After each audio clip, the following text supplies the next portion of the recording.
navigating Black Friday, Cyber Monday, from ad budgets to capital inventory. I'm very excited to bring on Dan Roddick, who's the head of market development from Clearco. Hello, Dan. Hey, Welcome. how are you guys doing? It's so Hello, great hello. to see you. My name is Daniel, and I'm part of the team here at Clearco. We're the largest e-commerce investor in the world. We've deployed just over $2.5 billion into 6,000, I think, founders and counting in North America, across Europe, in Australia, and probably more places coming next year. And what's unique about our funding model is that we're entirely non-dilutive. So my background before joining here was an entrepreneur my whole career, built and sold a few businesses in the e-commerce space, and never had anything like this. So simply you just pay back our investment that we make into you as a percentage of revenue, and the payments kind of ebb and flow with your sales. If you're doing great, you'll pay a little bit more. If sales are dropping and you're facing a tough time, our payments kind of go down as part of that. So really our team is built, most of us are ex-founders or have side hustles or things on the side. So we are living your lives or have lived your lives before and are excited to help founders all around the world win. I love it. I love it. And I think that that's the thing when you take, I always say, entrepreneurs that take something from dust or something from an idea, it takes a lot of humility. It takes, your growth and all the things. So I love that you guys are also founders, also like really thinking about it from a point of view of what the market needs. So congratulations on all the growth. And I see exponential, explosive growth happening. But with that, let's talk about the Black Friday, Cyber Monday, and I'll let you introduce your panelists. Hey, how you guys doing? Good, Dan. How are you doing? Life's good. Life's good. Well, I figure it's much better for the founders themselves to tell their founder story. And so I'd love if you can just introduce everyone who's watching. We have people from Portland, from Salt Lake City. Shout out to Cincinnati. I spent a lot of time in Cincinnati. We have people from Costa Rica, Haiti. Wow, all around the world. So Nice. Would love if you guys could just introduce yourselves and tell us a brief story of how you got started and what led you to where we are today. Yeah, for sure. First off, Dan, thanks so much for having us on the panel today. It's we've loved our venture with Clearco so far, and a huge fan of Founder Made. So really excited to be here today. So my name is Greg McDonald, founder and CEO of Bathtorium. Bathtorium is a bath-centric company based out of Ottawa, Ontario, Canada. We produce bath bombs, bubble oils, bath soaks, private label for different hotel chains, and then we ship it global. We're really well known in the US and Canada, and kind of expanding our footprint into different areas of the world. The adventure started about 8 years ago. I was in a tub in Italy when I was I was traveling through Europe, and I stumbled upon this VRBO house rental. I checked in and I started snooping around. And then the owner saw me kind of smelling these different essential oils and clays and butters that were in her bathroom. And she was like, "Do you want me to make you a bathtub?" And I was like, "Yeah, I would love that. I've been in hostel showers for the past 6 weeks." So she made me this tub, and long story short, it was the most decadent, incredible experience I'd ever had in my life. And that's what really led me to coming back to Canada and really going down this journey of what is clean beauty, what made that bath so special, and then creating a brand and a bath ecosystem around it. So that's really kind of the starting Bathtorium. And then I'll pass it over to Steph, who's our director of growth. Yeah, so Steph Parkhill. I joined Bathtorium really at the kind of very beginning of pandemic. So, right at the infancy stage where we didn't quite know when things were opening up, how things were opening up. And long story short, we're still living with that. Prior to Bathtorium, I've been in the industry about 15 years. Half of that is spent in agency side, working with clients to help grow business through a variety of facets. And then the other half, I've done some consulting and worked with private businesses, again, to really refine marketing and communications tactics and help them achieve their goals. Very cool. Very cool. I'm sure the last, for many different reasons, it's been, a crazy year. And now, the last couple of months have been even more crazy with things that are happening with iOS 14, things that are happening with supply chain. And we have, I counted, it's 8 days So Black Friday, Cyber Monday. So the final sprint Wild. before one more sprint before the holidays. And yeah. So it's a crazy time. And so I'd love for people who really are tuning in today to learn a bit more about some of the tactics that can set them up for success if, you know, they're trying to put on those final touches before Black Friday, or maybe they can take this and repeat it for the holidays. Maybe you can just touch, a sentence or two on like what are the products you actually sell today? What's kind of the range of products, and how have you kind of turned that into your strategy for what have you been doing a week ago, 3 weeks ago, 6 weeks ago? What did you decide 6 months ago that's setting you up for success today? Tell us a little bit about the product, and then kind of the sequencing of things leading up to an exciting weekend next weekend. Yeah, definitely. So we sell really 5 different categories of bath products. Our signature being Crush. So Crush is our bath salt that's effervescent. It's essentially crushed at bath bombs is how that origin of the product started. But it's really what we're known for, and it's what really has made a name for Bathtorium. And really our planning started 12 months ago, like right after Black Friday 2020 ended. It was post-mortems, and then we started moving on, how do we make this better for next year? What did we learn? What were our learnings from this year, and how do we make a more successful 2020 Black Friday? So it's been a big year gearing up for this. And 2021, a lot's changed. So in 2020, our strategy was around Black Friday was, let's create a product that gives great value, is not available typically throughout the year. It's not a retailer, so it's not going to disrupt our wholesale and retail supply chains. And let's create something that really builds hype. So I love the company called Gymshark. So they huge, obviously, I'm not sure if anyone knows, if anyone doesn't know them, but they're a huge fitness apparel company based in the UK. I've been a long time fans of them, and they do a really cool Black Friday model where they do the blackout sale. So basically their site goes dark for a few days. It builds a lot of hype. And then when it opens again to VIP shoppers, everyone who's purchased previously gets a code, and then that accesses the site, and then they can start shopping before the general public can. So I love that model, and that's what we did last year, because I really wanted to build that hype around this product we were releasing. So the product we chose was Crush, but in a 3-kilo bag, and that's pretty substantial compared to what's normally available as 120 grams and 600 grams. Wow. So those are our 2 standard offerings, and at 3 kilos, it's 5 times the size of our largest bag for only 60% more cost. So you're getting incredible value. And anyone that's used the product knows that. So it really built this hype model, because no one really knew what we were doing, and they couldn't access the site to shop. They had to sign up to get that email on Thursday before Black Friday to actually get premier access into the site. So that was our model. And then Steph, if you want to talk a little bit about what actually happened on Black Friday last year, it's a wild ride of a day of emotions and inventory. Yeah. So here we are, kind of what ended up being mid-pandemic, not really understanding kind of what this new climate would look like. Some of our retailers were closed, rolling quarantines are happening. But we knew there was a possibility here. People had to shop online. So we, as Greg said, we shut our site down. 8 a.m. Thursday morning, the code goes out to our database. And within seconds, we had 500 people on the site. Our phones were ringing. We have our chat function on our website popping up. It was, pure pandemonium. And kind of at that moment, we knew we struck magic somehow. We found that kind of magic moment. But then we flowed into, we produced what we at our time was an absolute, massive increase of inventory. We had pallets of these buckets everywhere. And within 10 minutes, we realized we were selling out. We had single-digit units on some of our SKUs. So, it's 8/13, and we're looking at each other, wondering how we're going to carry this through to Cyber Monday. It did take a lot of, on the fly decision making. How fast can we order, new supplier ingredients?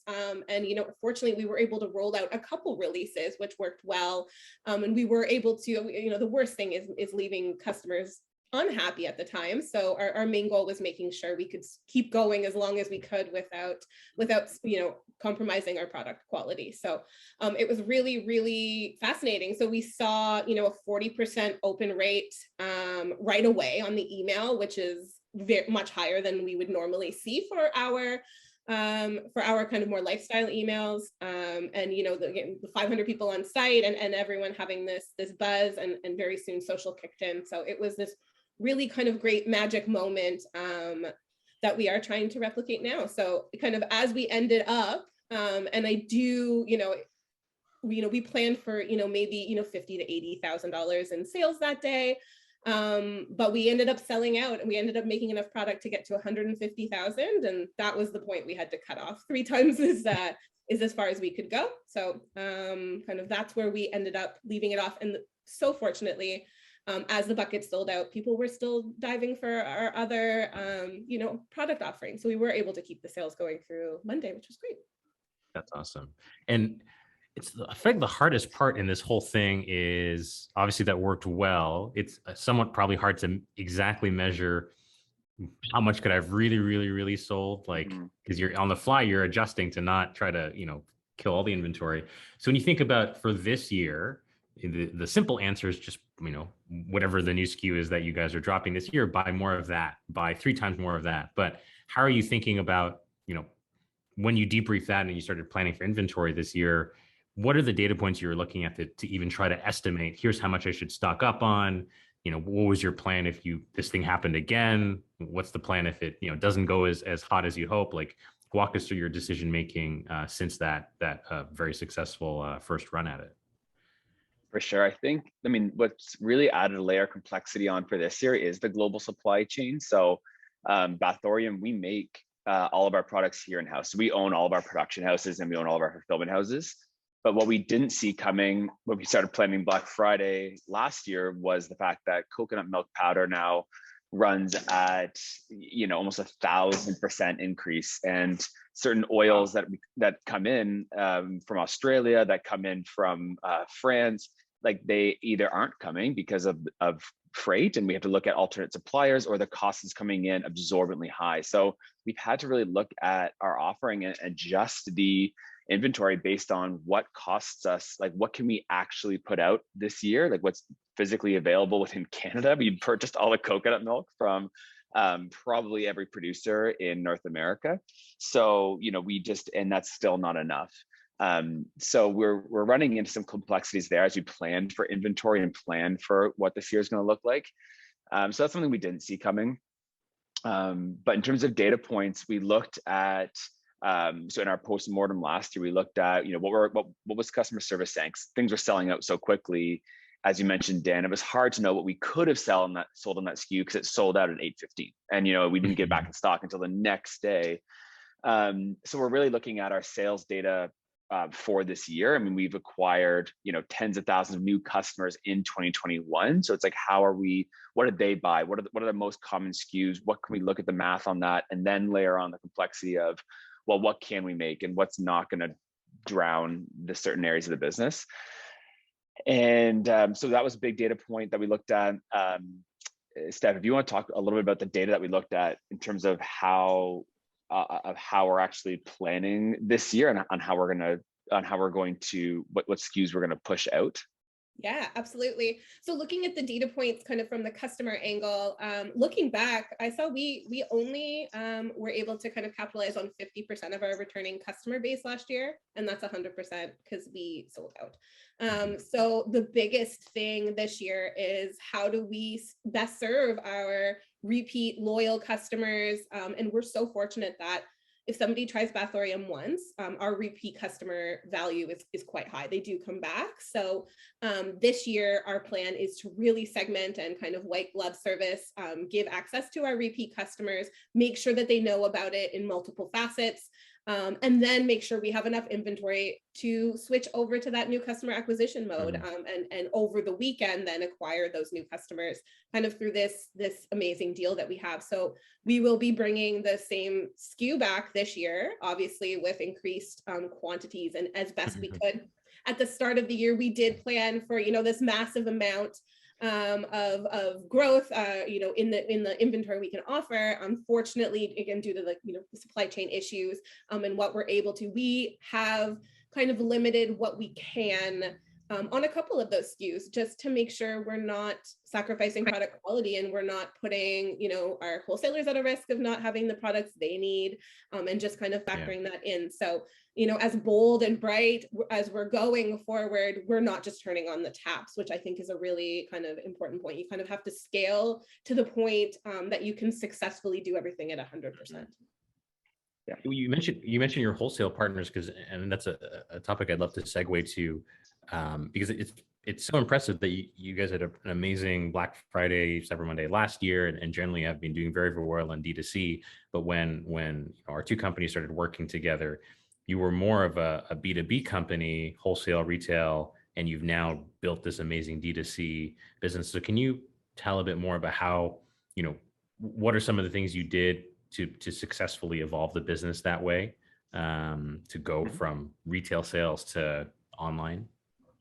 Yeah, I mean, that's one thing that the pandemic really showed us here at Bathtorium is the power of D2C. And I think when I first set out building the company, we were very wholesale focused. I put a lot of emphasis there because we were very lean. We're bootstrapped. We didn't have the digital ad capability or know-how or knowledge to excel in this, what once was even like the Wild West of Facebook before it got even more complicated.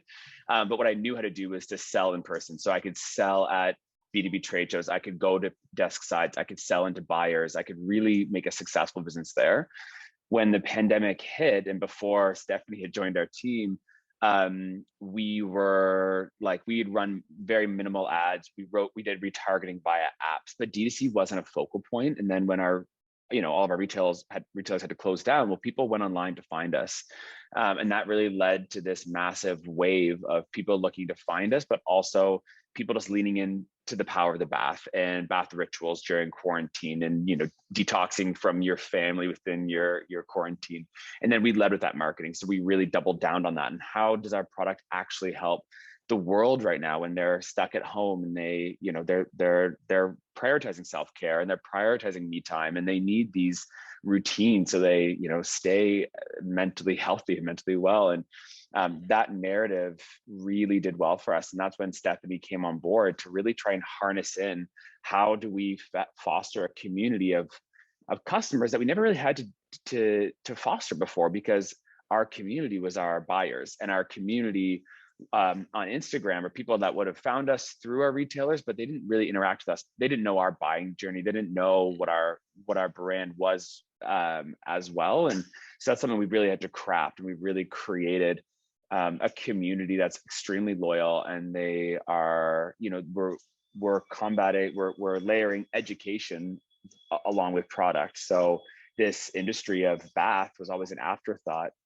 for so many companies. I mean, every company would put out the soaps, the body butters, the lotions, the air sprays, and then, hey, why not we just throw the same fragrance in a bath salt in a really great packaging? And it just became a real neglected part of the beauty and the body and beauty industry.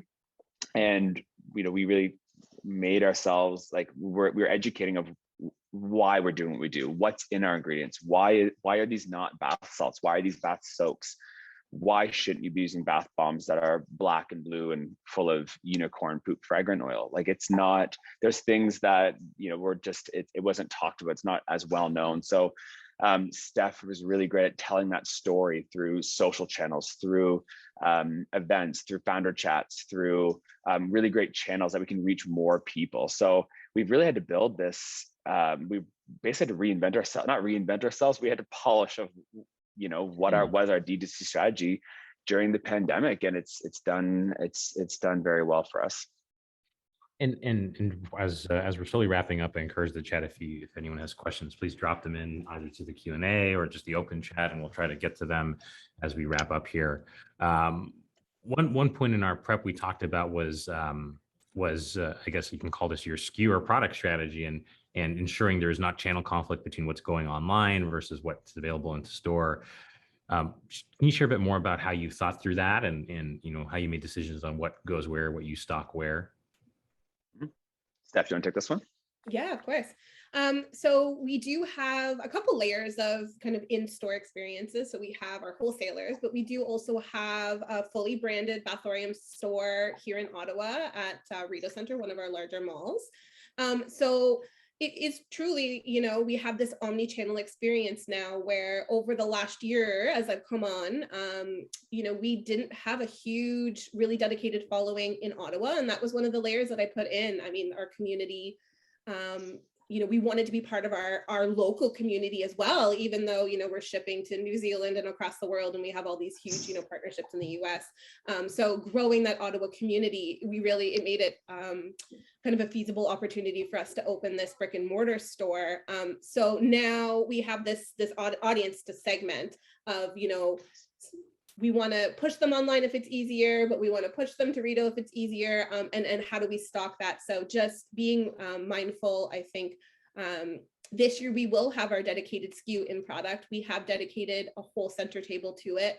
We will be encouraging people to go in, if you're in Ottawa, pick up the physical bag that we have set aside at Rideau Centre, so we can kind of remove them from the other chaos of this fulfillment kind of shipping whirlwind that we're going to have. So that way, we're getting them the product, they can use it that day. And the other thing too is our followers are very active on Instagram. So we start getting that user generated content immediately. As they're in the store, as they're walking out of the store, we're already having photos of this dedicated product SKU crush bag that we can use over the weekend to reshare and keep that hype going. So this year, we are putting more focus on that in-store kind of offering in a limited way. Our capacity is limited, but just making sure we're looking at our data point and hiving people off into the best area for them, best experience for them. And the reason also why we chose this custom SKU, this 3 kilo bag, is that it is only available for one day, one day privately, one day publicly. At Bathtorium.com. And we did that so we didn't want to hurt our partnerships, who they sell our 600 gram bag for a retail of $30. And we're selling a 3 kilo for $50. So we're giving the best value, and we only retail that online for those 2 days. There's no exceptions year round. So we do that for a very strategic reason. Obviously, we're there to build the hype where people are really looking to get online to get that deal because they know it's going to sell out. They know it's not going to last long, and they know they can't buy it in store, but it's not going to hurt our retailers who are selling our product at the premium price. So it's also really why we chose that method versus heavily discounting our existing product line, where obviously that's a big, it hurts our retailers who can't do that because they're obviously paying a wholesale price. They can't go down to the margins we can. So we offer exclusive SKUs. Just to kind of add on to that too, we are, in the luxury bath space. We're not a discount kind of or like a budget brand. We're not on, the shelves of a local pharmacy. We are a high-end experience, and we don't want to be discounting our product 50-40% to stay competitive. So that's why this dedicated SKU is great. It's only available certain time. The value is amazing. The draw is definitely there, but it maintains our brand integrity. We don't have people waiting for a sale on our other products, our bath bombs and our elixirs, to shop. So it does maintain that pricing strategy through the year. Awesome. Well, we're coming up in time, so I have one question, and then we have a great question from Sherry in the chat. I'm curious about, you've started a wholesale business, then you opened up your own store, and now you've built a great D2C business. How have you been able to fund and capitalize the business along the way? Because I think a lot of people get strung up when they're trying to get something off the ground of like, I can't invest, and we invest into companies, but only once they started generating revenue. What's that journey been like for you? Yeah, definitely. It's been a very it's a tumultuous path being bootstrapped. Like we aren't funded, so the only time we've ever taken out capital is through our amazing partners at Clearco, and then we do some heavier PO financing through BDC, which is an amazing resource here in Canada, and they really help fund larger purchase orders or larger kind of investments into machinery or just overall cash flow. So it has been tough. Things like what's great about our business model is that we do own everything here in house. So we don't have to pay large manufacturing bills or large 3PL costs. We really can be more agile with our inventory. So we do keep a lower SKU count here in office. So we're not producing inventory that is going to sit stagnant. We do produce everything, not to order by any means, but our inventory average turnaround is about 4 weeks on shelf. So as we produce, we get it out right away. So it keeps us more agile. That being said, things have shifted during this global supply chain where we're having to order things now. We'd order it 8 weeks or 12 weeks in advance. Now we're looking at upwards of 6 months for some of our raw ingredients. So that's where also Clearco has been great, where we needed a lot of this Black Friday capital actually in June and May of 2021 to fund the sales next week. So it was good that we actually used a Clearco offering to do that versus an alternate financing or using our cash reserves. Because the great thing about Clearco is you're only paying out the percentage of what you're generating. So where next week we see record numbers, we don't see that level of sales in June when we actually needed to outlay all that capital to purchase the packaging and the raw ingredients globally. So that's really where we've been fortunate so far. We're looking now into 2022. We may have to, as businesses grow, as you scale, as you get more global, things do have to change. It does take a higher requirement on cash flow. So we are looking at some other options.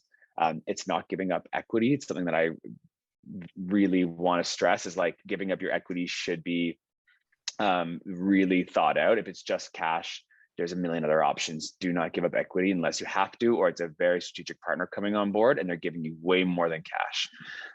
So it's something that we're looking at for next year. Yeah, no, that's awesome.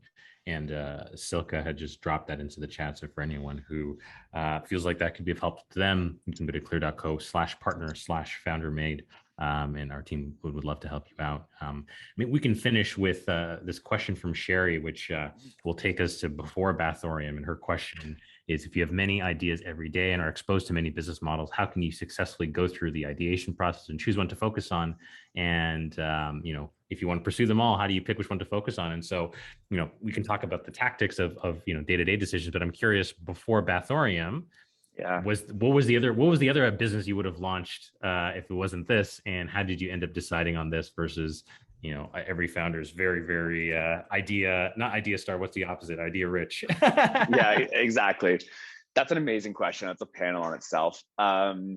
But I think the curse of being an entrepreneur is that we always want to keep we're creatives. We love to build and create, and that's something that that came upon me when I was very young. So I've always had very creative businesses. I've had catering companies and t-shirt businesses and cheesecake companies. But right before I founded Bathtorium, I actually had a bread bakery called Wellington Breads in Toronto. So I baked bread, and it wouldn't just be like a white bread loaf. It would be, a honey, like a Manuka honey with 12-grain Armagnac flour boule. And I always wanted to over delight my customers when they think they were just getting a loaf of white bread. They were actually getting a much better experience. And that really just translated really well into Bathtorium. After my adventure in Italy, and I had that bath, there's really, it's the same concept when you're baking bread or you're building, beauty products. You're taking a lot of really great raw ingredients, the efficacy and the quality of those ingredients, you're putting them together, and then you're creating a whole new experience for a customer. And it's so that's really when I chose where bread, there's no money in bread, and there's no passion for bread. But bath is where I really found I found my passion. That was my I felt it was my calling. That was my Oprah aha moment when I was in the bath in Italy, and I was like, this is the most incredible bath I've ever had in my life. I've never experienced anything like it.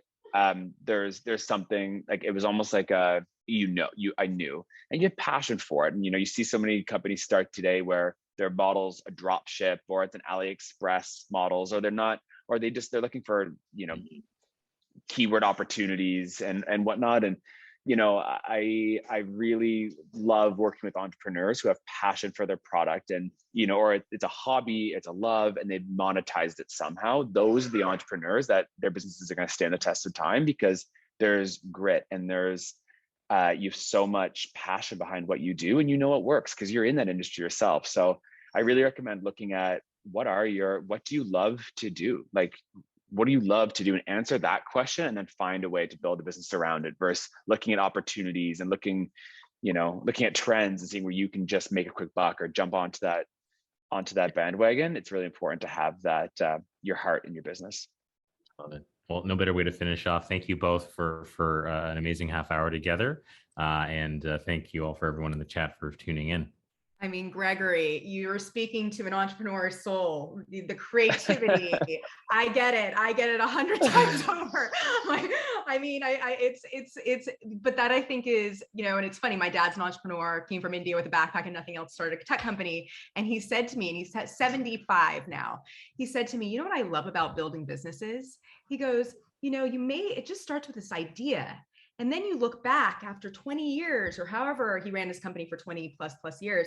And he says, and to see how it's like there's like that deep, it's like you can't even explain the deep, sense of being and happiness and fulfillment that you get from seeing your baby grow, Totally. and then helping other people grow, in the process, which is what you guys are all doing. So Totally. anyways, really impressed with this and very impressed with all that you guys are building, and we're here to help facilitate in any way we can. So thank you for that.